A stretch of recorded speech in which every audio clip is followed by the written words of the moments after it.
kita percaya bahwa Tuhan ada di tengah-tengah kita, dan api kemuliaannya akan dicurahkan dalam kehidupan kita.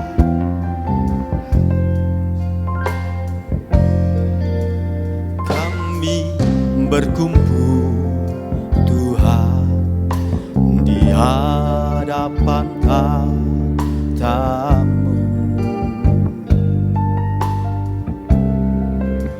sujud menyembah dalam indahnya hadirat-Mu.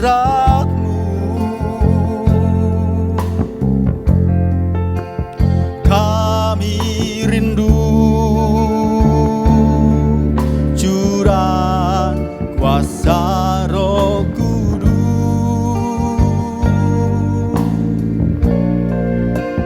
genapi firman-Mu, jadikan ku alat.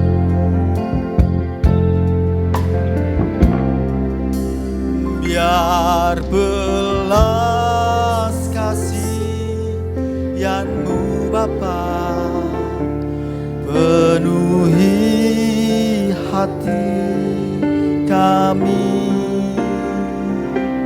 curahkan kuasa Roh Kudus, api kemuliaan-Mu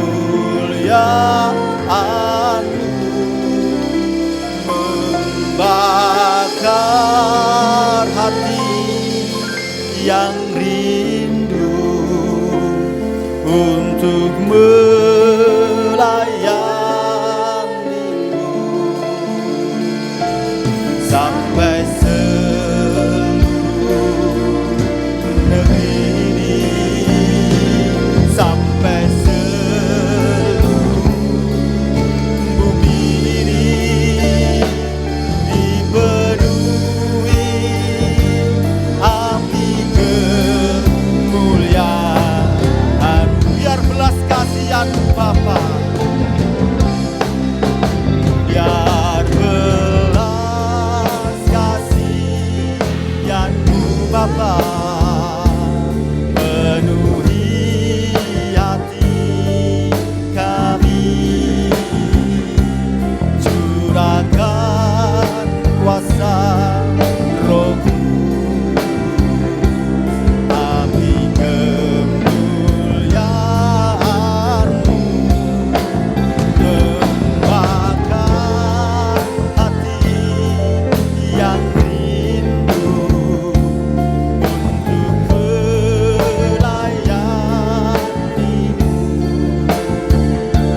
sampai seluruh negeri ini, sampai seluruh bumi ini dipenuhi api kemuliaan-Mu. Kami undang saudara kasih untuk bangkit berdiri. Kami berkumpul Tuhan di hadapan tahta-Mu. Kami sujud menyembah Tuhan, sujud menyembah dalam indahnya hadirat-Mu. Kami rindu curah kuasa Roh Kudus,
kemuliaan-Mu. Haleluya. Api kemuliaan-Mu.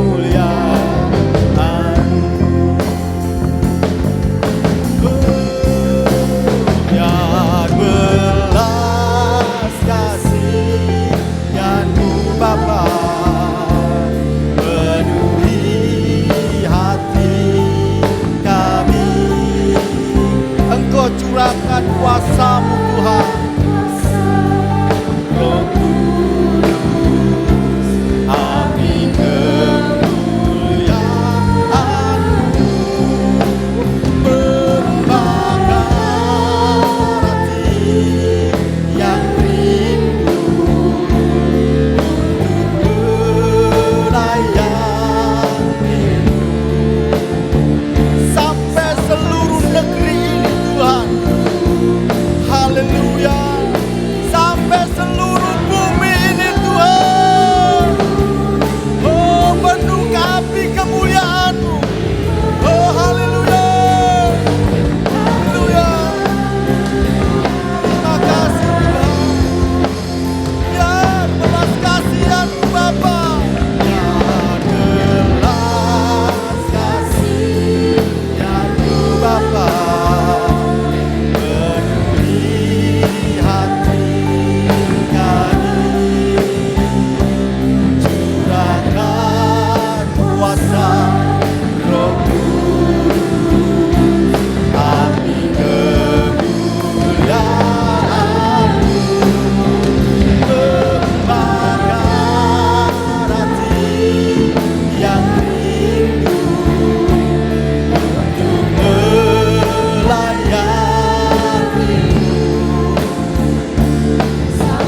Terima kasih sampai seluruh bumi ini dipenuhi api kemuliaan-Mu. Biar belas kasihan-Mu Tuhan. Biar belas kasihan-Mu Bapa penuhi hati kami. Amin.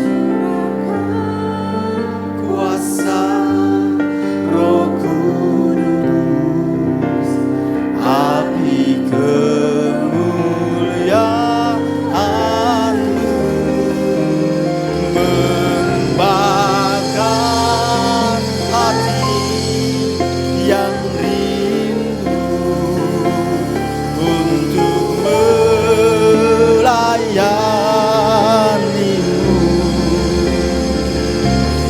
sampai seluruh bumi ini, sampai seluruh bumi ini dipenuhi api kemuliaan-Mu. Kita lebih teduh lagi. Biar belas kasihan-Mu Bapa. Biar belas kasih. Biar belas kasih Bapa yang mengasihi kita. Engkau penuhi hati kami Tuhan dengan kasih-Mu Tuhan. Engkau mencurahkan kuasa-Mu Tuhan dalam kehidupanku. Api kemuliaan-Mu membakar hati yang rindu untuk melayani-Mu sampai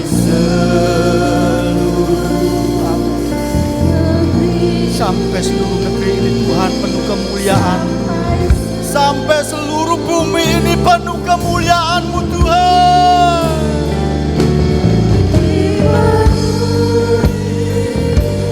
Api kemuliaan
Engkaulah kekuatan bagi kami. Kami percaya Tuhan bahwa api kemuliaan ada di tengah-tengah kami. Engkau memenuhi hidup kami dengan kuasa Roh Kudus-Mu Tuhan. Dan biarlah setiap pujian kami menyenangkan hati Engkau Tuhan. Hanya Engkau yang dipermuliakan, hanya Engkau yang kami agungkan. Karena kami percaya Tuhan, Engkau Allah yang mengasihi kami. Engkau Allah yang memelihara hidup kami Tuhan. Kami sungguh bersyukur Tuhan, Engkau sudah menyelamatkan kami ya Bapa. Terima kasih Bapa. Engkaulah pengharapan dan kekuatan kami. Kami yang terbeban berat, Engkau melepaskannya Tuhan. Saat kami sakit Tuhan, Engkau memberikan kesembuhan. Engkaulah yang memberikan kami damai sejahtera Tuhan. Dan kami percaya Tuhan, Engkau melepaskan segala beban kami. Engkau memberikan kami sukacita. Kami butuh belas kasihan Engkau Tuhan. Kami butuh kasih-Mu Tuhan. Karena kami hidup sampai saat ini, itu semua karena kasih-Mu Tuhan. Haleluya, haleluya.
Kasihan-Mu Bapa penuhi hati kami,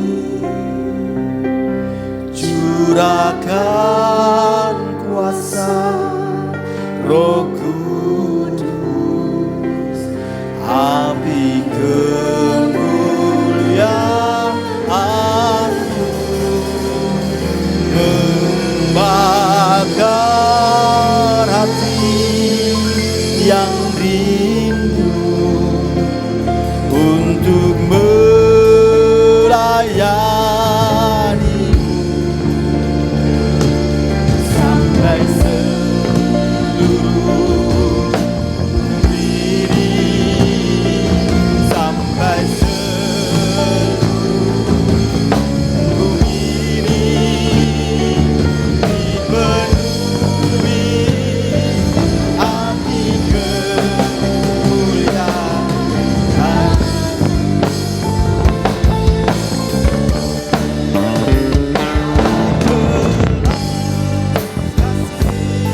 Kasihan-Mu Bapa penuhi hati kami, curahkan kuasa Roh Kudus, api kemuliaan-Mu membakar hati yang rindu untuk melayani-Mu sampai seluruh negeri ini, sampai seluruh bumi ini dipenuhi api kemuliaan-Mu, dipenuhi api kemuliaan-Mu,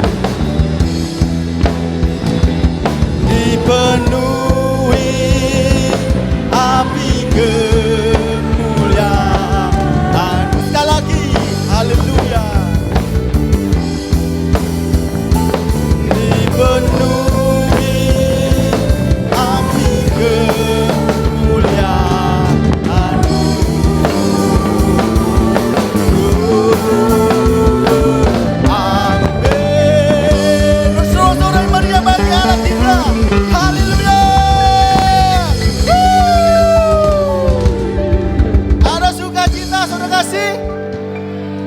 yang keras ya. Ada sukacita. Amin. Haleluya. Tetap berdiri ya. Mungkin yang nggak kuat boleh duduk ya. Yang masih tetap kuat tetap berdiri ya. Oke. Haleluya.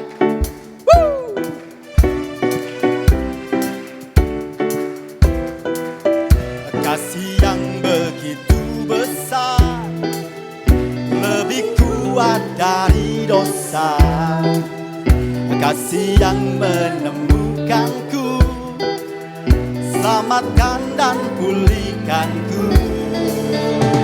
Ku naikkan syukurku, ku takkan berhenti memuji, meninggikan namamu selalu, menari memuliakanmu. Dibebaskan, dibangkitkan, hidup yang kokoh, dan ini hanya untukmu. Haleluya.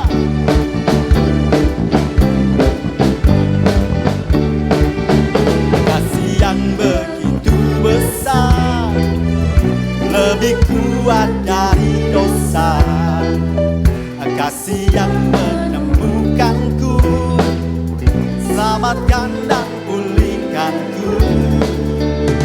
Ku naikkan syukurku, ku takkan berhenti memuji, meninggikan namamu selalu, menari memuliakanmu. Dibebaskan, dibangkitkan, hidup yang kokoh, dan ini hanya untukmu. Haleluya.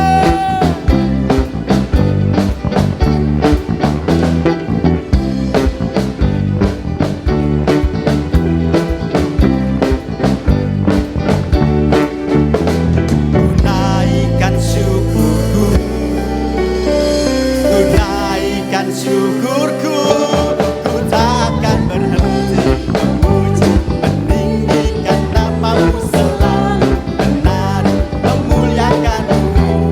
Dibebaskan, dibangkitkan, hidup yang kokoh, dan ini hanya untukmu. Akan berhenti memuji, meninggikan namamu selalu, menari memuliakanmu.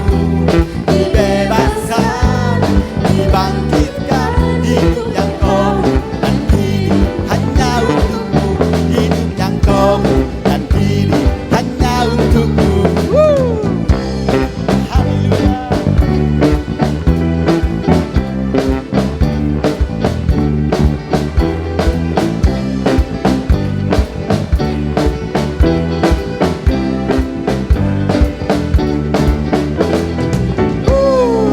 Bersorak-sorak meriah bagi Allah kita. Silakan kembali saudara kasih. Kasihnya begitu kuat. Dia bisa mengalahkan dosa-dosa kita. Luar biasa Allah kita Yesus Kristus. Ya, baik saudara kasih, kita persiapkan hati kita dan pikiran kita. Kita akan dengan firman Tuhan bahwa kita perlu tangan Tuhan yang begitu kuat untuk menuntun kehidupan kita, supaya kehidupan kita tidak salah jalan untuk melangkah. Karena Tuhanlah andalan kita, Tuhanlah pengharapan kita.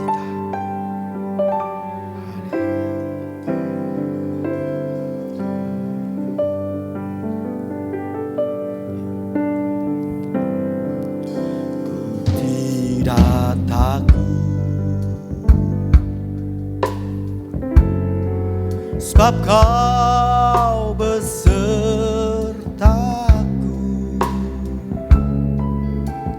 Ku tidak bimbang, sebab Engkau Allahku.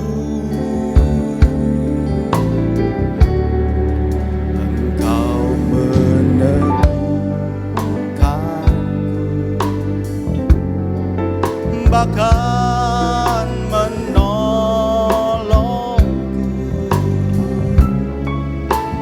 Kau batu karangku,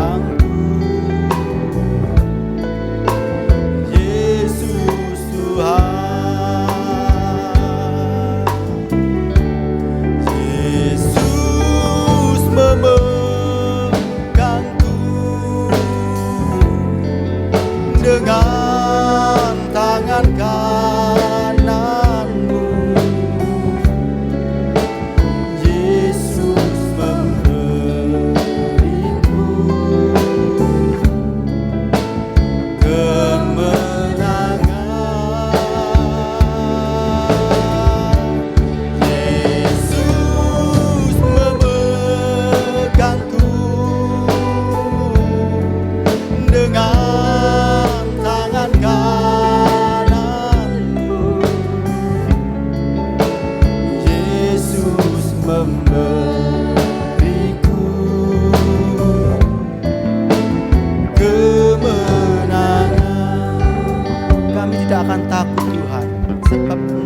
tidak bimbang, sebab Engkau Allahku. Engkau meneguhkanku, bahkan menolongku.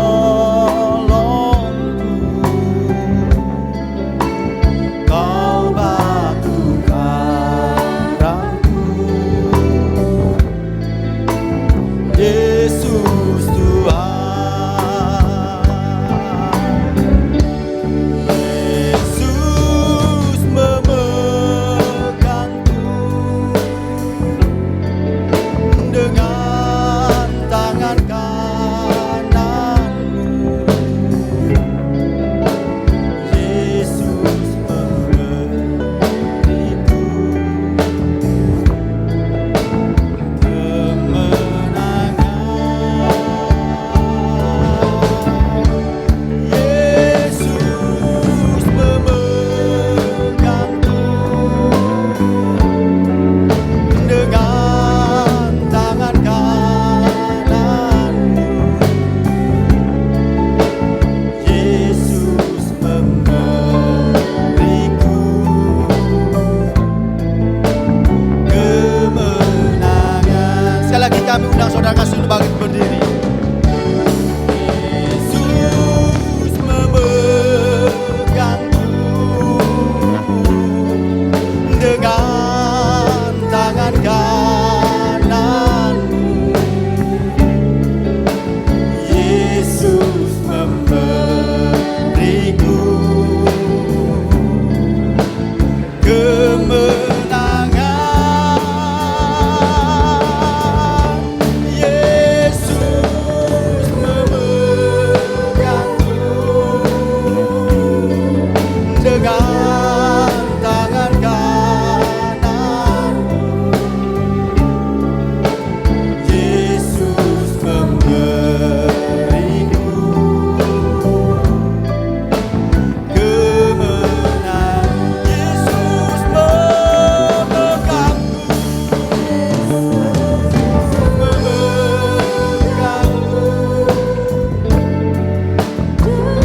Doa firman Tuhan dan penyampaian firman Tuhan kami serahkan pada hambanya Bapak Pendeta Yefta. Waktu dan tempat kami persilakan.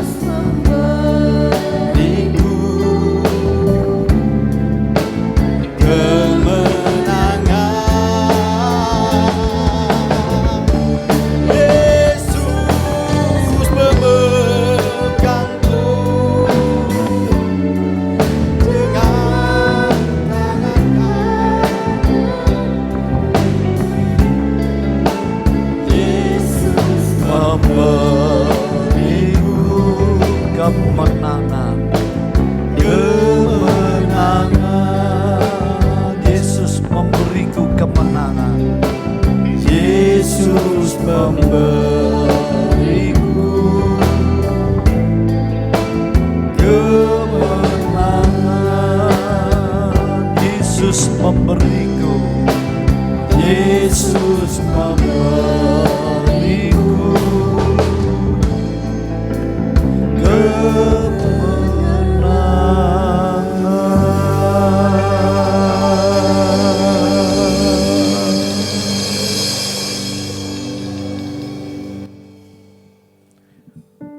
Di tengah dunia yang penuh kacau balau, Tuhan, janji-Mu ya dan amin. Di dalam Engkau ada kepastian untuk kemenangan, baik untuk hidup di bumi ini maupun hidup yang akan datang. Semua karena kemurahan-Mu. Kami percaya Engkau mendengar, menerima pujian penyembahan umat-Mu saat ini. Segala pujian hormat hanya bagi-Mu. Tuhan, berfirman-Lah, bukalah hati pikiran kami. Berikan hati yang lembut, hati yang rendah, dan pikiran yang tajam, yang konsentrasi. agar firman-Mu dapat kami mengerti, memberikan kekuatan yang baru, semangat baru, dan perubahan yang baru. Terima kasih banyak Tuhan. Kami sambut sabda-Mu dalam nama Tuhan Yesus Kristus, mempelai laki-laki sorgawi kami. Haleluya. Amin. Silakan duduk jemaat. Shalom. Haleluya. Apa kabar? Nah, anak Tuhan kabarnya baik selalu. Dunia kabarnya tidak baik-baik, begitu ya. Ayo saudara, pagi hari ini kita perlu diingatkan. Kita mungkin sudah pernah mendengar. Mungkin kita sudah sebagian mengerti. Atau sudah ingat, tapi kita perlu diingatkan kembali. Sebab kata firman Tuhan di kitab Ulangan, katakan ulang berulang. Sebab manusia ini pelupa. Kadang-kadang apa yang sudah kita mengerti, kita ingat. Kita enggak sungguh-sungguh melakukan. Nah, itu sebab kita mau pagi hari ini bersama-sama saudara untuk mengingat kembali kebenaran Tuhan lewat uraian firman. Pokok pembicaraan, pokok kupasan firman pagi ini, hidup bersama. Coba kita buka dulu ayat pembuka Filipi pasal 2 ayat yang kelima. Kalau ada pembaca firman sangat baik sekali. Surat Filipi pasal 2 ayat yang kelima. Ayo kita perhatikan firman Tuhan. Ya, dibacakan. Puji Tuhan, terima kasih. Hendaklah kamu di dalam hidupmu bersama. Hendaklah kamu, siapa kamu ini? Orang Kristen, jemaat Tuhan di kota Filipi. Dalam hidupmu bersama, ya. Menaruh pikiran dan perasaan yang terdapat juga dalam Kristus Yesus. Amin. Jadi saudara, Tuhan Yesus itu selalu menjadi teladan kita. Sehingga kalau dalam kehidupan kekristenan kita ada banyak rintangan, sandungan. Mari kita ingat. Seringkali kita digoyahkan oleh, wah gak bisa jadi teladan. Suami gak bisa jadi teladan, istri gak bisa jadi teladan, pendeta gak bisa jadi teladan, pejabat gak bisa jadi teladan. Sampai banyak orang mengatakan dunia lagi krisis kepemimpinan. Dalam bidang hukum, dalam bidang keluarga, macam-macam. Tapi kita anak Tuhan, melalui satu ayat ini kita diingatkan. Lihat, kamu supaya dalam hidupmu bersama menaruh pikiran dan perasaan yang terdapat juga dalam Kristus Yesus. Artinya begini, Yesus mewakili Adam yang gagal. Dia manusia sama-sama dengan Adam. Tanpa dosa tapi bisa dicobai dengan dosa. Dan Yesus membuktikan dalam kemanusiaannya. Dia hidup bersama di tengah-tengah manusia. Makanya disebut Immanuel. Dia betul-betul jadi teladan. Sehingga Ibrani pasal 12 dengan memandang kepada Yesus. Jadi Yesus teladan kita. Semoga kita tidak gampang terserandung tidak gampang kecewa. Ada banyak teknis iblis untuk membuat kehidupan orang Kristen ini goyah. Macam-macam. Salah satunya, kalau tidak ada teladan. Padahal jelas firman Allah, teladan kita Kristus. Dia mempelai laki-laki kita. Supaya kita selalu memandang. Kalau dunia ini lagi gelisah, menakutkan. Diancam berbagai macam kondisi yang tidak bisa diprediksi. Salah satu gempa besar. Megatrust. Siapa yang bisa memprediksi? Gak ada. Dengan memandang kepada Kristus. Nah, tapi juga soal apa memandang kepada Kristus? Soal hidup bersama. Nah, saudaraku, hidup bersama ini rencana Tuhan. Seperti Tuhan itu esa, tapi dalam 3 pribadi. Ini mencerminkan kebersamaan dalam keesaan Allah. Bapa, Putra, Roh Kudus. Makanya dia menciptakan manusia sebagai makhluk yang harus hidup bersama. Tidak bisa ditolak. Nah, problemnya hidup bersama ini tidak gampang. Menimbulkan gesekan, salah pengertian, sudut pandang yang berbeda. Misalnya mau Natal, saya ingat satu gereja. Yang satu minta dicat biru. Yang satu krem aja. Gara-gara biru sama krem. Kebersamaannya hancur, saudara. Wah, ini taktik iblis. Dalam gereja, dalam masyarakat, dalam keluarga. Ayo kita ingat. Ada 5 poin. Tentu saya tidak bisa jelaskan mendetail. Mana yang kira-kira lebih penting gitu ya. Poin pertama saudara, hidup bersama dalam dosa. Nah, saudara lihat surat Filipi ini itu menceritakan ada 2 wanita, Euodia dan Sintike, yang terus berselisih. Perselisihan itu adalah tabiat dosa. Kalau kita lihat kisahnya Yudas Iskariot, sampai matinya dia dalam dosa. Beda sama Petrus, dia minta ampun, dia menyesal. Yudas enggak.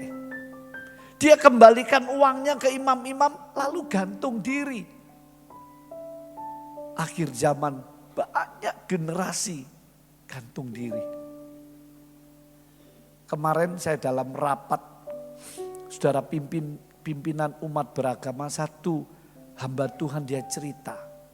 Ponaannya gara-gara kena pinjol dan lain-lain. Wah, utang. Dia sudah gantung diri, untung ketolong.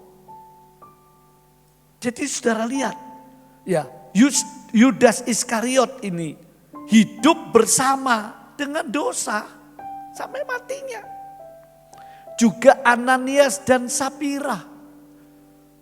Mereka janji mempersembahkan suami istri sepakat bersama dalam dosa. Suaminya membohongi Rasul Petrus. Mati mendadak. Dia ngomong sama istri, nanti kalau ditanya ngomong gini ya. Saudaraku, berdusta itu dosa yang tiap hari bisa muncul dalam kehidupan sehari-hari manusia. Tapi Alkitab mengajarkan supaya kita tidak hidup bersama dengan dosa, enggak. Daud memang punya banyak masalah yang berkaitan dengan dosa. dia membunuh, dia berzina, dia menghitung tentaranya itu dosa kesombongan. Tapi Daud bertobat sungguh-sungguh.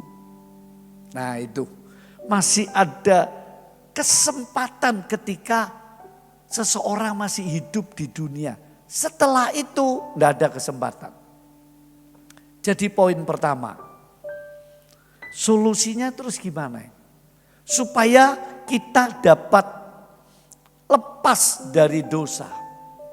Ya seperti Daud, masuk dalam pertobatan yang sungguh-sungguh. Nah ini kita diingatkan.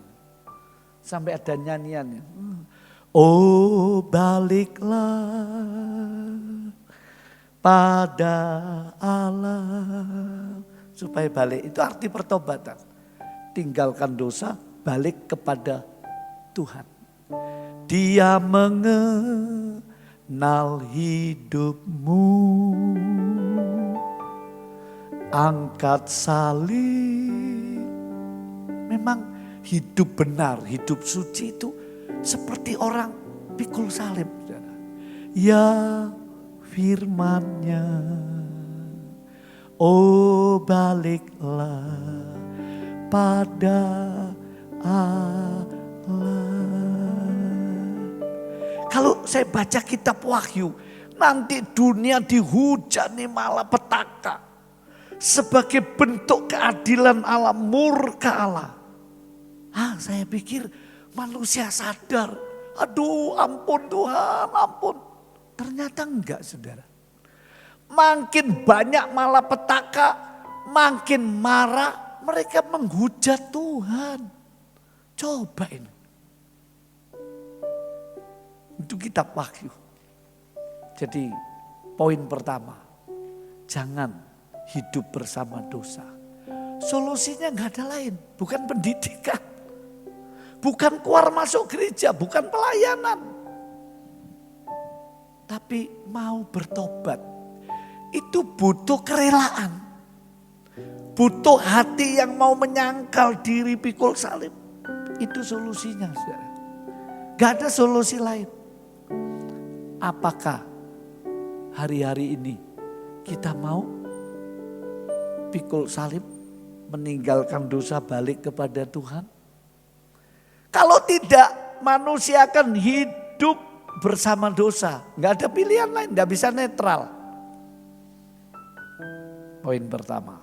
Poin kedua, saudara lihat, hidup bersama masalah.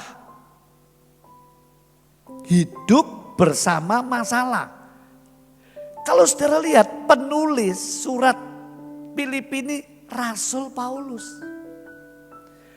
Dalam 2 Korintus pasal 12 ayat 9, coba dibaca. Paulus ini mendapat masalah. Wah, biasanya dia tokcer, rasul mujizat. Sapu tangannya aja nyembuhkan orang. Setan sekali perintah keluar itu. Wow, hebat orang. Dirajam gak mati. Kena badai 2 minggu tetap eksis, menang dia. Tapi ada satu masalah yang harus dibawa seumur hidup. Sakit. Duh, heran ya.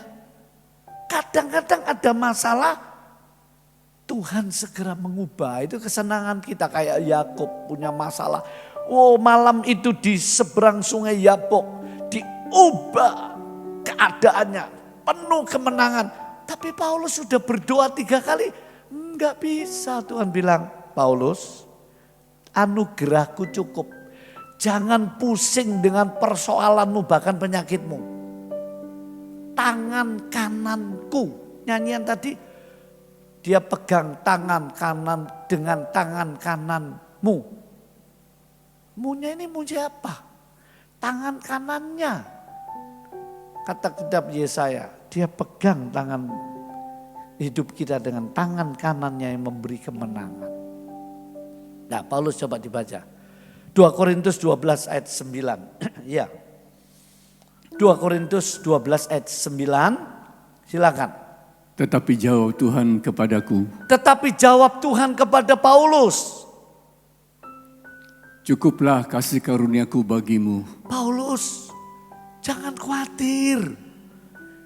Aku bukan cuma menyertai engkau dengan mujizat. Aku membuat engkau bisa melewati kesusahan hidup yang paling berat. Itu butuh anugerahnya. Anugerah Tuhan itu mengatasi semua, saudara. Terus? Sebab justru dalam kelemahanlah kuasaku menjadi sempurna. Amin. Terus? Sebab itu terlebih suka aku bermegah atas kelemahanku, supaya kuasa Kristus turun menaungi aku. Nah, banyak orang Kristen bermegah, bersorak, bergirang, bersemangat ketika Tuhan mengubah nasibnya. Ketika Tuhan menyatakan mujizat untuk penyakitnya. Ketika Tuhan memberkati pekerjaannya. Oh, sampai jadi kesaksian-kesaksian yang hebat. Yes, itu bukti Allah kita dahsyat. Amin. Amin. Ayo beri kemuliaan dong bagi Tuhan. Allah yang kita sembah ini Allah satu-satunya yang menciptakan langit bumi ini loh. Yang mengatur jalan hidup sejarah manusia. Yang menundukkan segala kekuasaan di surga di bumi. Dialah Allah yang esa dalam Yesus Kristus. Tapi banyak orang ketika dalam kesulitan, tekanan, dan itu tidak bisa diubah. Dibawa sampai mati. Wah, gak bisa terima, saudara. Kecewa sama Tuhan. Kok gini ya Tuhan? Nah, kita sering begitu loh. Kemenangan itu tidak hanya seperti yang kita harapkan. Kita keluar dari problem. Kita dientas dari krisis. Bukan cuma itu kemenangan. Kita dibuat mampu melewati lembah kekelaman. Itu kemenangan yang lebih tinggi. Karena kalau kemenangan dalam bentuk berkat, kesenangan, kesuksesan. Siapa yang gak bisa? Orang dunia ya bisa. Justru kelebihannya hamba-hamba Tuhan, anak Tuhan. Ketika dia melewati yang sulit. Oh, dia tetap setia, dia tetap bertahan. Dia gak kecewa. Dia gak tinggalkan Tuhan, gak tinggalkan imannya, gak tinggalkan pelayanan. Seberat apapun. Nah ini Paulus. Ini yang saya sebut hidup bersama masalah. Berdamai dengan masalah. Bisa nerima. Ya Tuhan, kalau memang ini kehendak-Mu, aku terima. Nah Tuhan bilang, Paulus sadar akhirnya. Supaya aku tidak sombong, diizinkan seperti duri dalam daging. Saudara, setiap hal yang kelihatannya buruk, pasti ada maksud Tuhan yang indah. Bayangkan kalau Paulus dibiarkan sombong. Bisa kayak Lucifer dibuang. Sombong itu dosa yang paling mengerikan. Sebab sombong itu intinya mau merendahkan Allah serendah-rendahnya. Jahat banget itu.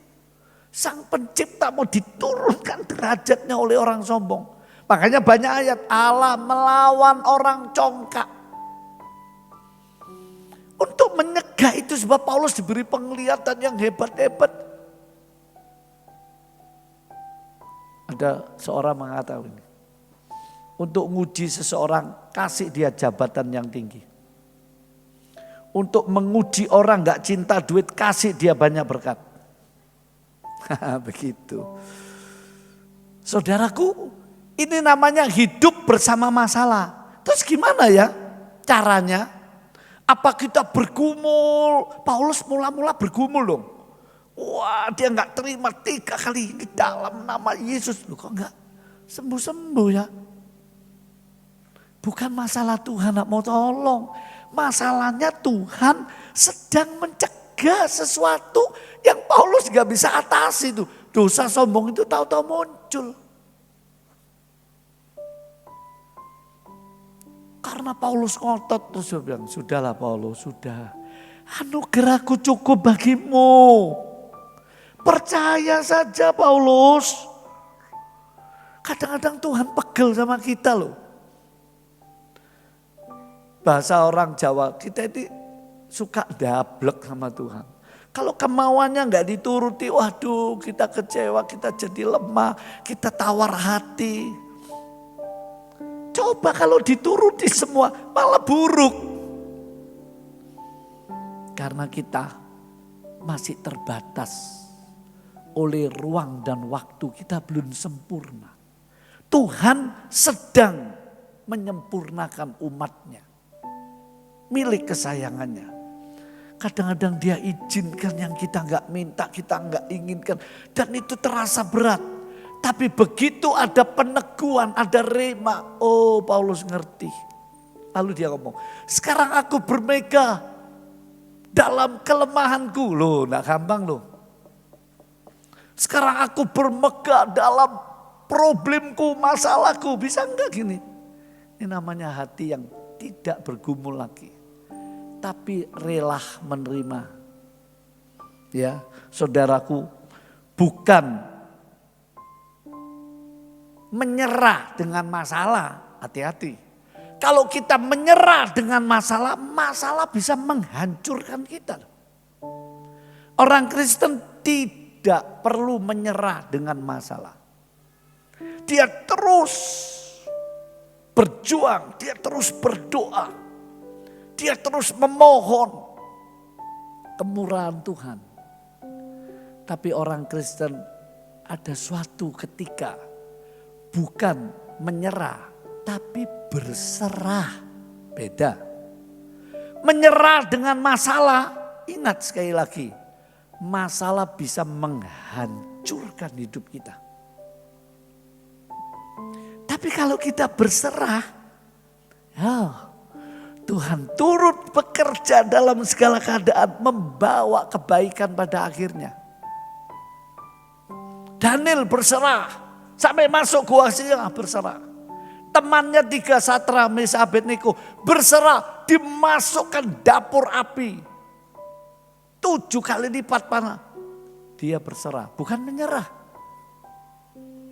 Dia berserah. Tuanku Raja, seandainya Allah yang aku sembah tidak menolong aku akan tetap setia kok kepadanya. Itu namanya gak menyerah. Tapi dia berserah, Tuhan jadilah kehendakmu. Nah, apa saudara? Endingnya, mereka gak menduga justru melalui masalah, problema itu nasib mereka lebih meningkat. Nah, coba dibaca Rom 8 ayat 29. Allah turut bekerja, bukan? Diingat-ingat ini. Kalau saudara berserah, Allah akan menjadikan semua masalah itu dirangkai. Kau rangkai air mataku jadi permata. Nah itu, ayo dibaca Rom 8 ayat 29. Ini saudara, kalau kita berserah, itu caranya. Jangan bergumul, jangan menyerah dengan percobaan, dengan masalah, dengan kesulitan. Tapi berserah pada Tuhan. Supaya kita bisa menerima jaminan anugerahnya seperti Paulus. Silakan. Sebab semua orang yang dipilihnya dari semula. Nah saudara kan dan saya orang pilihan. Bukan karena kita lebih baik dari orang lain. Itu keputusan kasihnya Tuhan memilih kita. Ya. Mereka juga ditentukannya dari semula untuk menjadi serupa dengan gambaran anaknya. Supaya ia, anaknya itu, menjadi yang sulung di antara banyak saudara. Nah, ini target yang tinggi. Kita nanti diserupakan dengan Kristus. Makanya disebut kita mempelai perempuannya. Dia mempelai laki-lakinya. Tapi ayat 28 Pak. Ayat 28-nya apa ini? Karena kita ini pilihan, kita ditargetkan yang lebih mulia. Masa untuk masalah Tuhan gak campur tangan. Ayat 28. Kita tahu sekarang bahwa Allah turut bekerja dalam segala sesuatu untuk mendatangkan kebaikan Untuk mendatangkan kebaikan. Ya, bagi mereka yang mengasihi Dia, yaitu bagi mereka yang terpanggil sesuai dengan rencana Allah. kita kan orang pilihan Tuhan, sudah dipanggil untuk percaya Kristus. Tugas kita apa? Bagi mereka yang mengasihi Dia, mengasihi Tuhan. Itu caranya. Berserah dengan hati yang mengasihi Tuhan. Itu caranya supaya kita dapat hidup bersama masalah. Bahkan bila perlu masalah itu diubah jadi kebaikan. Kalau tidak ada masalah tertentu yang dibawa sampai mati, ya sudah, kan sorga. Gitu loh saudara. Ayo kita diingatkan, saya dan saudara belajar. Memang tidak mudah, tapi bukan berarti nggak bisa. Kan ada Roh Kudus yang menolong kita. Pagi ini kita diingatkan, adakah di antara kita yang sudah bertahun-tahun masalahnya nggak selesai-selesai? Hidup bersama masalah. Sehingga kebahagiaan itu tidak terganggu. Setan ingin kebahagiaan yang saudara terima dari Tuhan ini diganggu dengan masalah. Nah ini, manusia itu paling gak tahan kalau sudah kena masalah. Manusia itu paling mendambakan hidup yang aman dan nyaman. Kalau kenyamanannya diganggu, coba lihat anak lagi tidur dibangun nih, marah-marah. Lagi main game seneng-seneng, waduh, terus disuruh oleh mamanya untuk belajar, belum tentu mau. Karena kenyamanannya diganggu. Sering kita orang Kristen begitu maunya hidup enak, nyaman, tenang. Jangan ada gangguan. Tapi sesungguhnya itu buruk loh. Buruk. Nah Tuhan ngerti itu. Paulus punya masalah. Penyakitnya tidak sembuh-sembuh. Tapi Tuhan bilang, Paulus, kamu gak akan mati dengan penyakitmu. Kamu akan mati syahid untuk kemuliaanku. Wah itu jaminan saudara. Hebat. Ya. Ayo yang ketiga. Hidup bersama dalam keluarga atau pernikahan. Ya. Kalau saudara baca Efesus pasal 5 ayat 21. Coba dibaca, kemudian loncat ayat 28. Ayo, sedikit-sedikit ya nanti direnungkan di rumah. Ini penting saudara. Hidup bersama jangan dengan dosa. Yang kedua hidup bersama dengan masalah. Nah ini mungkin perlu dipelajari ini. Sebab ada kalanya sekali lagi Tuhan izinkan masalah sampai bertahun-tahun belum selesai. Sebab Tuhan masih ngincar karakter kita. Kemurnian kita. Tapi yang ketiga ini saudara, hidup bersama dalam pernikahan. Nah ini dalam keluarga. Coba dibaca dulu. Efesus pasal 5 ayat 21. Bukan pasal 2, pasal 5 ayat 21. Ya. Efesus 5 ayat 21. Dan rendahkanlah dirimu seorang kepada yang lain di dalam takut akan Kristus. Efesus betul ya? Bentar, Efesus pasal 5 ayat tentang suami istri. Ayat 22. Pasal 5 ayat yang ke-22. Sorry. Hai istri, tunduklah kepada suamimu seperti kepada Tuhan. Nah, terjemahan aslinya tunduklah kepada suamimu sendiri. Nah, itu. Terus ayat 28. Demikian juga suami harus mengasihi istrinya sama seperti tubuhnya sendiri. Siapa yang mengasihi istrinya, mengasihi dirinya sendiri. Nah, jelas bukan? Jadi hidup bersama dalam sebuah pernikahan, keluarga, anak orang tua, kakak adik, mertua menantu, suami istri, ini tidak mudah. Makanya banyak ayat. Karena itu Yesus mengubah air jadi anggur justru di peristiwa pernikahan. Ini menunjukkan di dunia ini banyak pernikahan yang hancur. Yang tawar, gak ada obatnya saudara. Gak ada teknisnya, bukan duit. Bukan melulu pendidikan. Bukan soal komunikasi, saudaraku.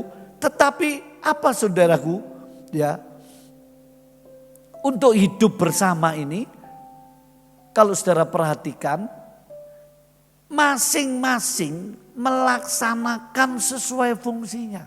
Kan begitu Yesus. Hai istri, fungsimu itu tunduklah pada suami. Wis ojo banyak alasan suruh tunduk kok. Gak enak tunduk itu saudara. Gak enak. Tapi itulah kebenaran. Tunduk dengan penuh hormat, dengan keikhlasan. Sebab kepala istri itu suami. Ada satu ibu gak cocok sama suaminya. Betul-betul gak cocok. Suaminya pengusaha, istrinya itu pelayan. Wah, tiap hari ngelayan itu dipakai Tuhan. Suaminya bilang, enggak usah pelayanan aku enggak mau. Singkat cerita istrinya tertekan saudara. Sampai mau mati masuk rumah sakit. Baru suami ya sudah saya izin. Akhirnya suaminya ikut istrinya pelayanan. Nah ketika konflik ini mereka memutuskan cerai aja wis. Cerai. Tidak ada solusi. Seringkali orang kena hidup bersama. Banyak mertua ngajari. Saya duduk. Dia nyetir saya duduk di sampingnya. Perjalanan ke Batu. Dia pengusaha asalnya. Disikut di telikung temannya miliar santek. Dia nangis. Kenapa? Dia ungkapkan. Kadang-kadang orang kalau punya beban tidak bisa cerita sama orang lain. Itu mulek bundeli di hati. Kalau bisa curhat lego. Tapi ingat loh, hati-hati kalau saudara curhat sembarang orang. Malah nambahi problem. Belum tentu nolong, nambahi problem. Dia curhat sama saya bilang. Ya, dia bilang gini. Pak Pendeta, istri saya diajari mamanya nyeraikan saya. Loh, iya. Dulu mamanya tak kasih ATM tinggal gesek berapa jalan aku jaya. Saya aku melarat. Ngomongin, "Ke opo kowe ngenteni bojomu? Wis melarat, wis kere." Keren. Padahal tokoh Kristen nih. Loh aneh garu-garu. Manusia ini banyak kelemahan. Tapi untung sampai hari ini gak jadi. Uang pengaruhnya besar saudara. Orang biasa hidup enak. Terus bangkrut. Wah gak gampang. Orang biasa melarat terus hidup sukses juga gak gampang loh. Makanya doa Bapak kami. Berilah kami makanan kami yang berlimpah-limpah. Enggak. Berilah makanan kami yang secukupnya. Raja Sulaiman Salomo, Tuhan jangan beri aku miskin. Nanti aku mencuri. Juga jangan beri aku kaya. Nanti aku lupa engkau. Tengah-tengah bijak. Cukup. Pingin ini ada. Butuh mobil ada. Perlu rumah ada lah itu cukup. Entah dipinjami, entah milik sendiri podoy. Kalau Paulus dipinjami, dia kelilingan pelayanan. Seperti memiliki, padahal enggak memiliki. Ya, hampir sama lah. Jadi saudaraku, caranya untuk hidup bersama ini saling melaksanakan tugas. Surat Korintus berkata, hai suami, bagaimana engkau menyenangkan istrimu? Wah ini berat. Kalau istrinya nurut tadi terus kita nyenengkan gampang ya Pak. Bapak-bapak halo betul? Gampang. Istrinya nurut, masakannya enak ya. pokoknya nurut, gak dikei duit belonjo, haleluya. Waduh, pasti gampang suami mengasihi. Kalau istrinya bawel, ngatur-ngatur, ya suka ngajak geger soal titik, ngajak, waduh suami bisa pusing. Tapi itulah, sama ada kalimat, lihatlah 10 kelebihan istrimu. Jangan lihat 10 kelemahannya, supaya kamu tidak minta cerai. Hai istri, lihatlah 10 kelebihan suamimu, supaya engkau nggak ngomel terus. Betul, jangan lihat kelemahannya. Kita ini seringkali lihat kelemahannya. Saya dan saudara kan begitu, betul? Oh enggak, di sini hebat semua, puji Tuhan ya. Seringkali kita lebih gampang melihat salahnya orang. Coba ini LCD ini. Coba, hilangkan tulisannya, buat putih. Buat putih. Buat layar kosong. Halo, cepat.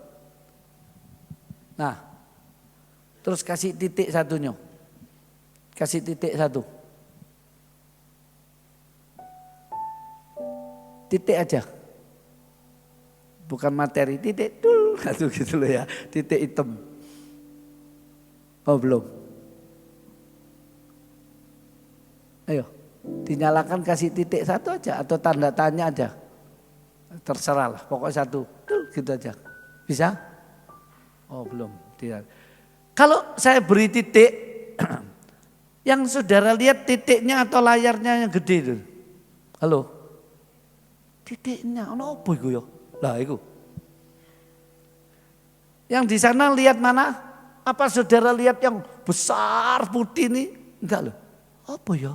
Kono bunder-bunder bergerak lagi itu ya. Fokus kita di situ.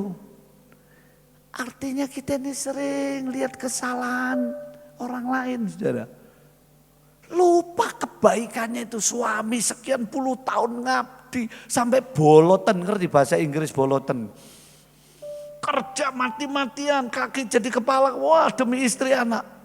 Salah titik, wah speaker 12 innya keluar, waduh. Udah nemen doi. Suami begitu gara-gara istri ngomong kasar sekali. Padahal bertahun-tahun mendampingi suaminya. Nah, anak juga begitu. Orang tuanya membesarkan ketika anak sakit, digendong, ditunggu, ditangisi, didoakan, dipelihara. Waduh, nanti mungkin mamanya, papanya salah ngomong dikit aja, marah-marah. Gak kebangetan iki. Iki akal sehatnya di mana tuh ini? Tapi itulah realita kenyataan hidup bersama dalam pernikahan, dalam keluarga begitu. Itu sebabnya caranya saudaraku, kita harus masing-masing melaksanakan tugasnya dalam kasih. Dan berjuang menyelamatkan pasangannya, menyelamatkan orang tuanya, menyelamatkan anaknya yang belum jadi anak Tuhan. Ayo orang tuanya didoakan, diinjili. Suami-suami yang istrinya belum dalam Tuhan atau sebaliknya harus diperjuangkan. Anak-anak yang orang tuanya belum terima Yesus diperjuangkan. Itu. Jadi yang ketiga, hidup bersama dalam pernikahan, dalam keluarga itu tidak mudah. Harus masing-masing lakukan tugasmu sebagai suami, sebagai istri, sebagai orang tua, sebagai anak, sebagai saudara. Wes jangan lihat kesalahannya. Harus, memang tidak mudah, harus ada cara lain. Tapi dengan kasih. Sampai ada nyanyian gini. Ku kasih kau dengan kasih Tuhan, ku kasih kau. Enak ya nyanyinya. Ku lihat di wajahmu. Artinya ini loh, ciptaan Tuhan serupa. Kemuliaan Raja, artinya kemuliaannya Allah, Raja segala Raja. Ku kasih kau dengan kasih Tuhan. Kalau yang nomor 2 tadi, kita harus bisa hidup berdamai dengan masalah. Bukan berontak, bukan bergumul terus, lelah. Bisa terima. Makanya ada nyanyian. Aku berserah. Bukan menyerah, berserah sama. Aku berserah. Ayo nyanyi dulu.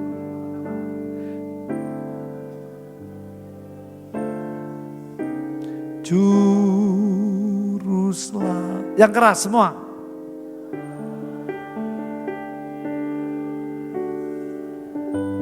Ketika saya menyerah ada masalah, itu damai turun di hati kita. Kekuatan turun. Kalau kita nggak bisa menyerah sama Tuhan, sakit saudara. Berserah, ketika Yakub berserah, wah, kekuatan mujizat terjadi. Tapi yang ketiga ini bukan berserah. Hidup bersama dalam pernikahan, dalam keluarga yang cukup rumit, kompleks. Beda budaya, beda kebiasaan, beda sudut pandang, beda kecerdasan, macam-macam. Apa? Ku kasih kau dengan kasih Tuhan. Suatu saat saya dibuat jengkel oleh seseorang. Dalam pikiran saya ini gak masuk akal sehat. Karepe dhewe. Saya marah saudara. Saya marah. Ketika saya beli itu. Kalau apa. Tapi bukan McDonald. Bukan Kentucky Fried Chicken. Bukan. Pokoknya ayam goreng tapi yang murahan. 10.000. Saya pikir saya sambil kerja. Ya, kerja apa? Saya buat LCD saudara. LCD panjangnya lebarnya itu 12 meter, tingginya 5 meter. Tadi coba, keren saudara. Saya atur lampunya. Nah, saya senang seni-seni begitu. Murah, meriah, tapi lumayan. Beli LED harganya ratusan juta. Itu cuma habis berapa? 20 juta. 2 tak gandeng. Bagian multimedia ini, tak ajari. Terus pikirkan, wujudkan, jual di saudara. Keren begitu ya. Nah, saya beli makanan itu. Sudah, Roh Kudus ngomong. Itu loh yang tadi kamu mangkel beliin sekali, suami istri. Kak, dalam hati saya, kak kok enak, aku dibikin marah, jengkel kok. Tapi Tuhan itu loh, ayo kasihi. Kalau kamu gak bisa, waduh. Saya belikan 2 saudara. Tanterno lagi, waduh. Tanter. Makanan ya. Terus di WA. Maafkan saya, maafnya baru metu kena Kentucky, bukan Kentucky ya. Jadi saudaraku, ini caranya untuk hidup bersama dalam pernikahan. Sekali lagi, dengan kasih Tuhan masing-masing tunaikan kewajibanmu. Suami sendiri, istri, anak, orang tua, beres dong. Seringkali kita nuntut pasangan kita, kamu harus kayak gini. Ini loh kelemahannya ini. Ya gak ketemu. Lihat ini tangan saya. Tangan ini kalau saya anggap garis sejajar. Suami istri, anak orang sama-sama ngotot. Gak ketemu loh. Sampai sana tetap jadi garis sejajar. Tapi kalau saya gini kan, nah ini titiknya di sini. Ini suami, ini istri, ini orang tua, ini anak, ini kakak, ini adik, ini mertua, ini menantu. Tujuannya masing-masing jalan sesuai tujuannya. Nah, nanti kan ketemu, dia jadi silang. Kalau sama-sama ngotot ya gak ketemu, garis sejajar mana bisa ketemu. Tapi harus dengan kasih Tuhan.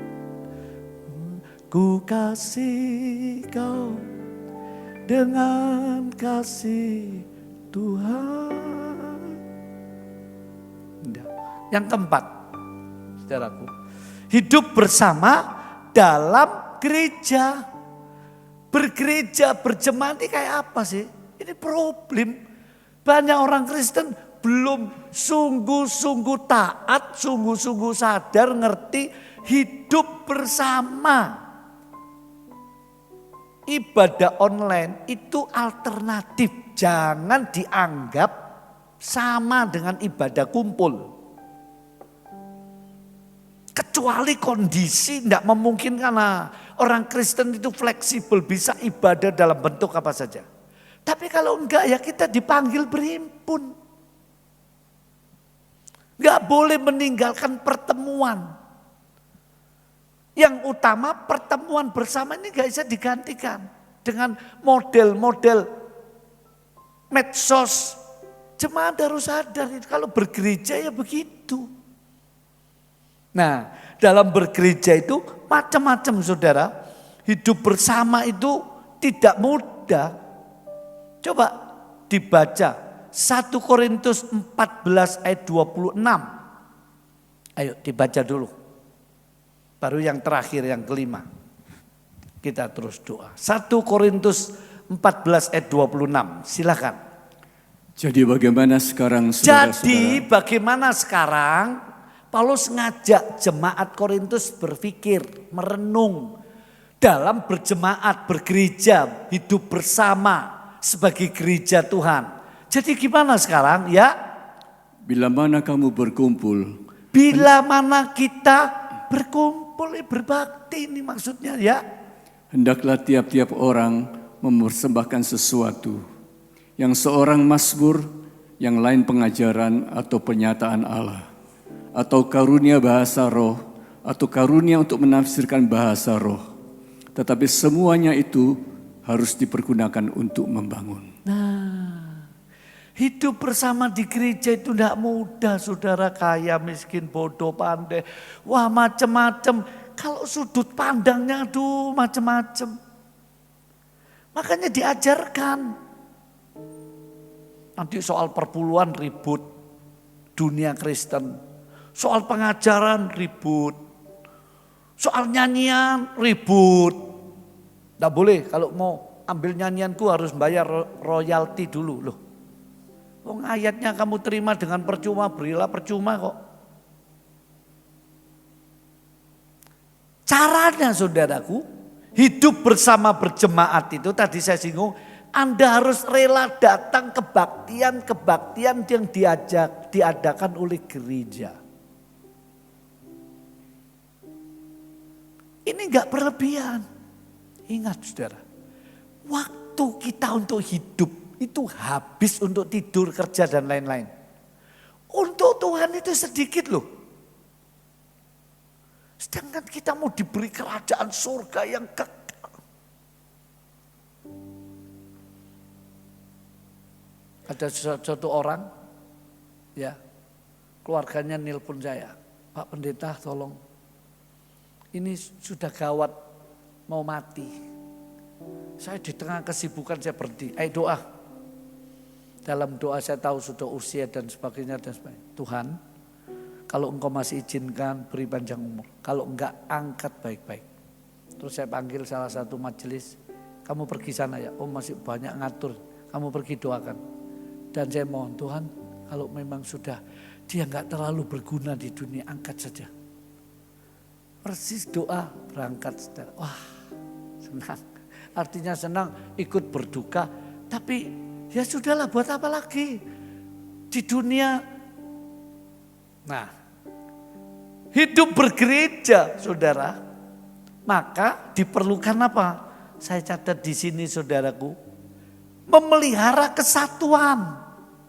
Di surat Filipi saudara lihat Paulus itu. Nasihati Sintike dan Euodia. Supaya kamu bersatu. Jangan gampang dipecah belah. Sebab Galatia pasal 5. Roh pemecah belah itu perbuatan kedagingan. Percayalah. Tidak boleh dalam berjemaat itu namanya penundukan diri. Saudara lihat itu tentara. Bukankah surat Timotius kita ini prajurit Kristus, seorang prajurit, taatnya bukan main penundukan dirinya habis-habisan itu. Tidak ada tawar-menawar. Kenapa gereja itu instansi ilahi melebihi semua instansi yang ada di dunia. Kenapa orang Kristen tidak mau penundukan diri? Sing ini. Loh, penundukan dirimu itu nilainya bagaikan permata di hadapan Tuhan. Bagaikan bau harum di mesbah dupa. Mutlak. Bahkan dalam rumah tangga tadi, hai istri tunduklah. Hai suami kasih istrimu. Waduh. Sini siapa kalau ada masalah suami dan istri yang nyopo dulu? Halo? Anak orang tua. Gimana? Siapa yang mau nyopo dulu? Kalau di gereja misalnya ada. Siapa yang nyopo dulu? Nyopo dulu itu perang sama ego. Perang sama ego kita. Wah kok gak salah kok. Pancene dia yang jelek-jelek kan wah semacam-macam. Tapi Roh Kudus gak senang dengan alasan-alasan itu. Roh Kudus senang dengan kerendahan hati. Kerendahan hati itu menghancurkan ego. Supaya Tuhan gampang membentuk kita. Nah, dikatakan supaya kita memelihara kesatuan. Hai Eudia dan Sintike. Aku menasihati kamu dalam Tuhan. Nah, mau rukun, rela. Ada yang mau ngalah dan lain sebagainya. Tapi jangan ngalah. Jangan diam tapi boikot di belakang. Aku tak pindah. Ini budaya Kristen apa itu? Orang dunia kadang-kadang ngerti itu. Nah, saya pikir roh-roh iblis, roh-roh setan, roh jahat itu sering bahasanya itu ngipasi, ngileni. Terima kowe, mau gak iso. Wah, kedagingan kita berontak. Gak cocok aku, gak sesuai firman. Ingat baik-baik saudara, ketika saudara memelihara kesatuan, itu cara hidup bergereja. Tidak ada cara lain. Makanya Tuhan Yesus doa, jadikan mereka satu ya Bapa. Yohanes 17 ayat 21. Seperti kita satu adanya. Ini belum digenapi nih. Pasti digenapi nanti menjelang dia datang kembali. Manusia nggak bisa. Tapi kita harus ikut dalam perjuangan untuk menyatukan gerejanya ini. Ini perjuangan melebihi apapun di dunia ini. Karena itu hidup bergereja, kumpul bersama yang setia. Ayo pelihara kesatuan dan saling membangun tadi 1 Korintus. Tapi semua itu dia bahasa roh ini, nubuat, mujizat, mengajar. Untuk membangun satu dengan yang lain, saling membangun, saling menguatkan, saling mengampuni, saling mendoa. Itu cara hidup bergereja. Kisah Rasul pasal 2 baca di rumah. Sampai miliknya itu milik bersama, bayangkan itu. Saudaraku yang dikasihi Tuhan. Poin keempat ini, hidup bersama dalam bergereja. Anak Tuhan tidak boleh, harus nurut. Tidak boleh ngatur seenaknya hatimu. Sak ngertinya pikir, ada banyak gereja. Tunggu loh. Nanti di kursi pengadilan Kristus kamu akan dicek semua. Tuhan bilang, iya aku tahu. Saudara tahu supermarket, kalau ada yang lemah, support. Sebab bosnya satu kok. Jangan gampang ngomong, gak cocok tuh. Diolah gak kena. Saya di organisasi saya bertahun-tahun, mulai tahun 71 sampai hari ini. Dulu ketika saya belum diangkat-angkat jadi pendeta penuh sampai jadi pimpinan. Oh banyak tantangan. Siapa Yefta ini dari keluarga gak Kristen? Teman-teman, Yefta kue pindah wae wis. Kue langsung pendeta penuh. Saya bilang enggak, buat apa? Susah senang jalani saudara. Itu cara berjemaat yang baik. Saling membangun. Nanti kamu kaget upahmu besar di sana. Di dunia ini gak ada. Kamu mau cari apa pujian? Manusia kok hari ini dipuji, Minggu depan kamu diolok-olok, bisa. Hari ini sukses diberkati kena gempa bumi ambil hilang, bisa. Tidak ada yang kekal di bumi ini. Makanya Tuhan Yesus bilang, himpunkan hartamu di surga. Melalui apa? Di gereja diajari perpuluhan, diajari persembahan, diajari saling mendoakan, ini kesempatan saudara nabung di sana. Di luar gereja, no. Artinya kalau saudara di luar gereja mempraktekkan apa yang jadi prinsip-prinsip bergereja dimanapun Anda berada. Kan begitu. Yang terakhir, ini menurut saya yang paling penting. Hidup bersama Tuhan. Kalau yang keempat nyanyiannya gini, coba itu nyanyian tetap nada dasarnya. Dalam Kristus kita nyanyi.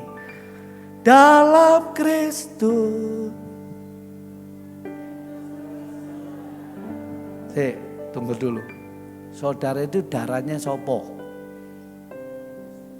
Darahnya mama? Itu namanya saudara kandung.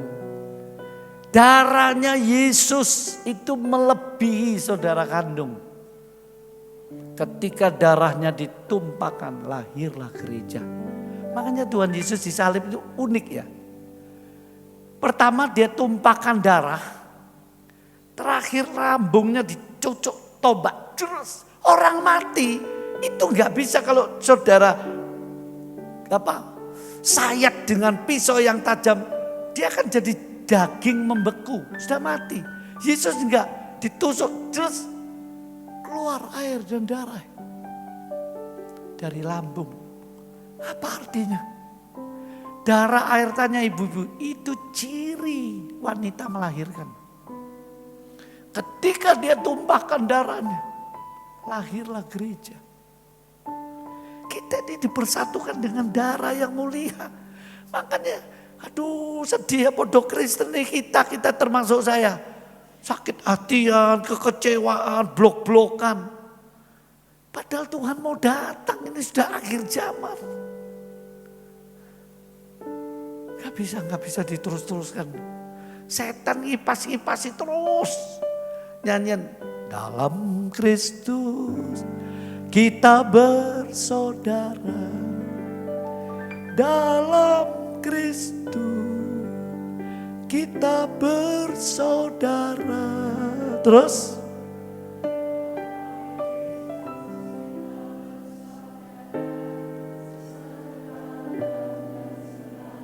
wow, sampai cakapannya loh.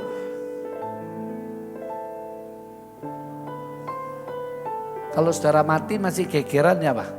Ketemu di sana terus gimana? Baru minta maaf di sana. Sorry ya, tahun 2024 kita gegeran ya, sekarang sudah di surga. Apa gitu? Enggak loh. Batalkan persembahanmu dulu, berdamai kamu. Sebelum kamu datang memberi persembahan, berdamai. Waduh.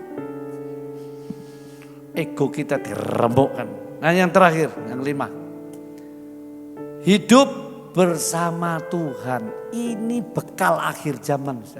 Sungguh. Nanti dunia diancam krisis pangan, serius. Dunia diancam bencana alam yang hebat. Saya enggak nakut-nakut, saya ngomong fakta. Dunia diancam peperangan dunia ketiga. Mungkin tunggu bait Allah dibangun. Dunia diancam macam-macam saudara. Apa bekal kita? Duit boleh, pendidikan perlu, duit perlu, apalagi teman perlu, bangun rumah anti gempa perlu. Tapi gak ada yang bisa bertahan. Hanya satu. Orang yang hidupnya bersama Tuhan di dunia ini. Itu baru gini. Gimana caranya? Satu, lahir baru. Kalau saudara gak lahir baru, saudara gak bisa berjalan bersama Tuhan. Harus lahir baru. Di dalam firman dan Roh Kudus. 2. Saudara belajar untuk iman dan ketaatan. Berjalan sama Tuhan butuh iman. Tapi tidak cukup iman. Iman yang taat kayak Abraham. Pergilah kamu keluar dari sana keluargamu, negerimu, Ur Kasdim. Ke negeri yang akan aku tunjuk. Abraham cuma percaya dan taat. Sudah diberkati sampai mujizat terjadi. Sarah yang mandul sudah tua. Dibuat rahimnya jadi baru. Punya anak. Anaknya sudah gede. Disuruh mempersembahkan di Bukit Muria. Abraham percaya dan taat. Percaya enggak taat, enggak bisa. Taat tapi enggak percaya. Doa tapi hatinya bimbang terus. Ya percuma. Iman dan ketaatan. Itu cara berjalan sama Tuhan. Pertama harus lahir baru. Kedua, percaya dan taat. Ketiga, hidup bersekutu dengan Tuhan. Ini bekal akhir zaman, saudara. Biar langit akan bergoncang, bercahayalah. Nah, nyanyian sih enak, goncang tenan bingung loh. Betul? Duit goncang bingung, omset entek bingung, saudara. Nyanyi di gereja itu enak, begitu praktik. Waduh. Tetapi Tuhan Yesusku tak pernah ingkar janji. Itu kan butuh iman. Iman tapi gak taat ya gak bisa. Tuhan bilang kamu percaya tapi gak taat, mau sendiri. Waduh, nilai ketaatan kita berapa sih kalau dihitung kira-kira hari-hari ini? Rendah, saudara, rendah. Kita harus ngakui, kita banyak berontak, kita banyak gak taat. Kiranya Tuhan mengasihi kita. Jadi lahir baru, hidup dalam iman dan ketaatan, terus penyembahan, mengasihi Tuhan di atas segala-galanya. Baru bisa berjalan bersama Tuhan. Dan kalau kita berjalan bersama Tuhan, itu bekal saudara akhir zaman. Hidup bersama Tuhan. Apa yang ditakuti lagi? Itu ya. Nah, kiranya poin-poin ini menolong saudara dan saya. Ayo kita berdiri, kita nyanyi satu nyanyian. Refrennya itu pimpin langkahku. Ya. Sungguh ku rasakan itu syairnya. Bisa ditampilkan ayo jemaat. Nanti saya undang dengan hormat untuk menghargai Ibu Gembala. Wanita menurut saya di gereja Tuhan dia berhak mau jadi gembala, mau berkhotbah berhak sesuai firman. Ya, saya tidak ada maksud lain.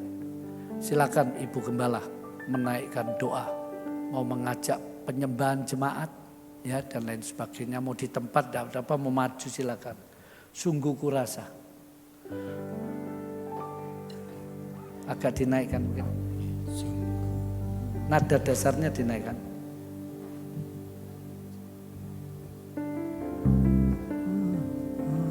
Sungguh kurasa kekuatanmu ya anak. Dalam firman-Mu Kau nyatakan iramanya diriku sebagai semua tiang awan siang hari, tiang api di malam hari. katakan sungguh kurasakan, Sungguh ku rasa kekuatan-Mu ya Tuhan.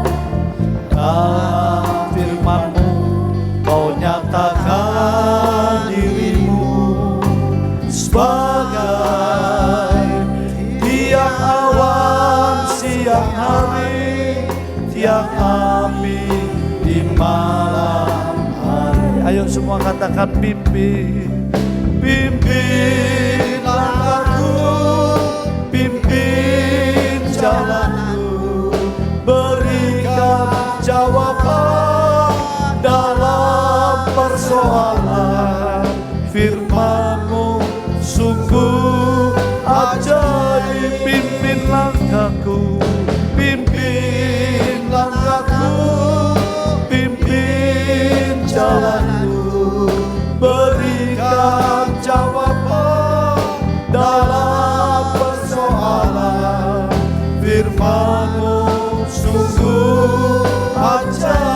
Sekali lagi semua dan serahkan Ibu Gembala. Pimpin langkahku, pimpin jalanku, berikan jawaban dalam persoalan.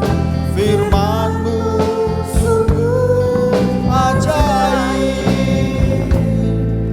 Firman-Mu sungguh ajaib. Firman-Mu sungguh ajaib.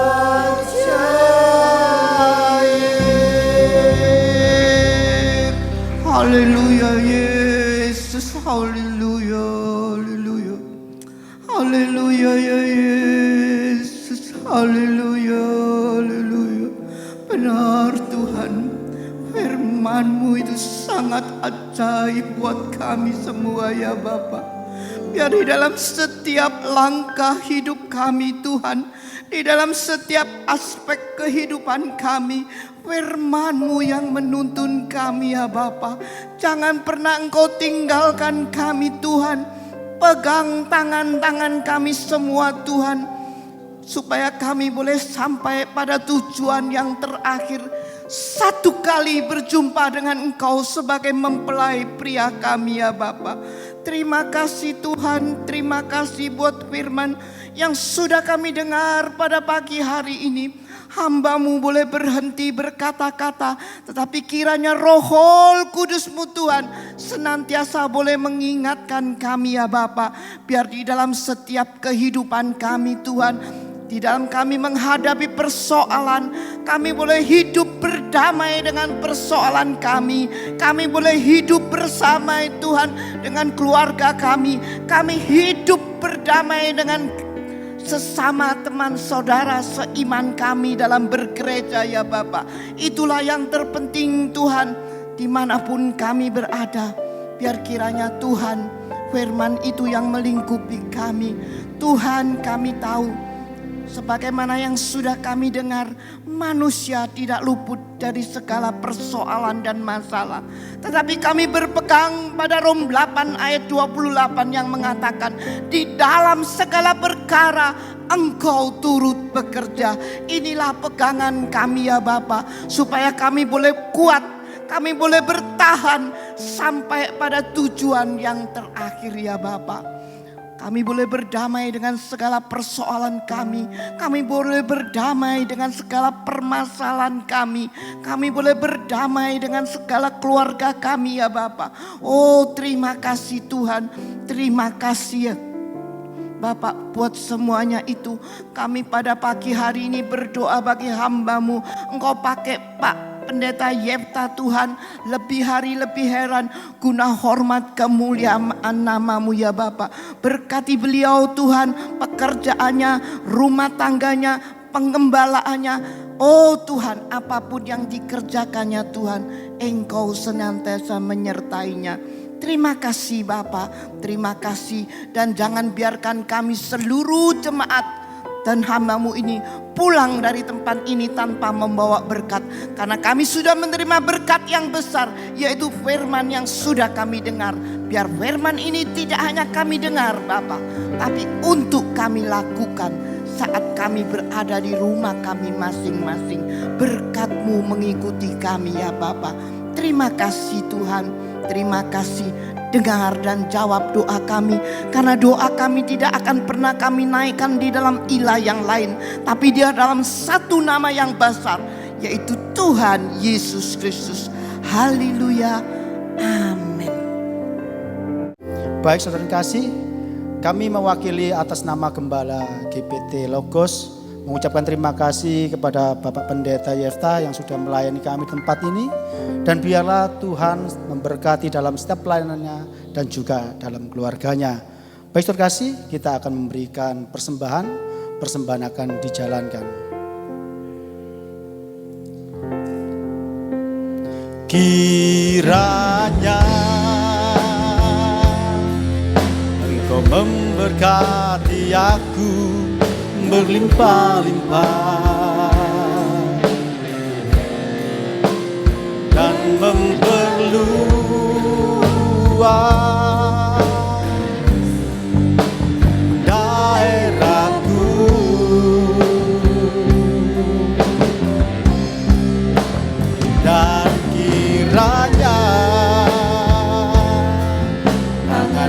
menyertai aku dan melindungi aku daripada malapetaka sehingga kesakitan tidak menimpa aku.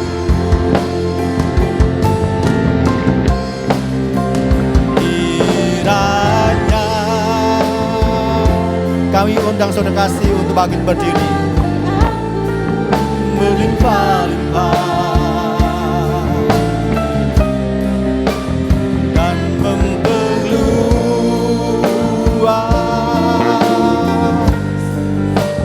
daerahku.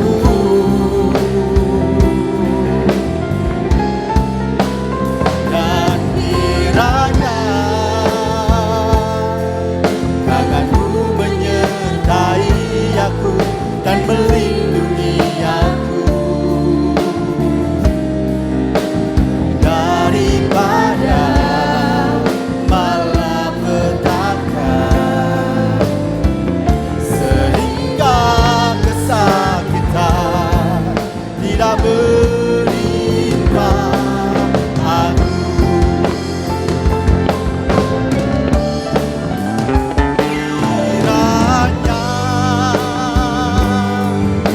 Kau memberkati aku berlimpah-limpah. Doa penutup dan doa berkat kami serahkan pada hambanya Bapak Pendeta Yefta. Waktu dan tempat kami persilakan. Daerahku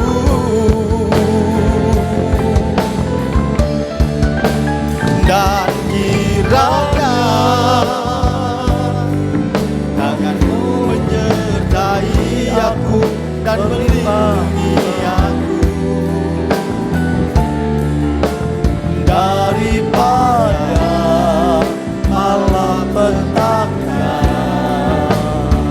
sehingga kesakitan tidak menimpa aku sehingga malapetaka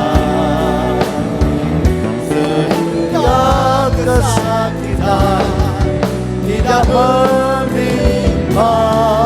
aku.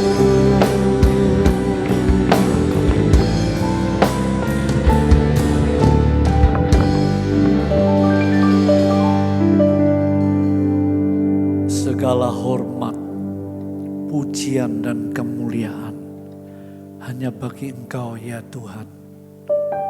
Dan sekarang jemaat yang dicintai Tuhan, pulanglah dengan membawa berkat-Nya, mengubah hidupmu, menjamin keselamatanmu, mengubah karaktermu, dan menjadikan engkau berkat, kemenangan di tengah-tengah zaman yang penuh perubahan ini.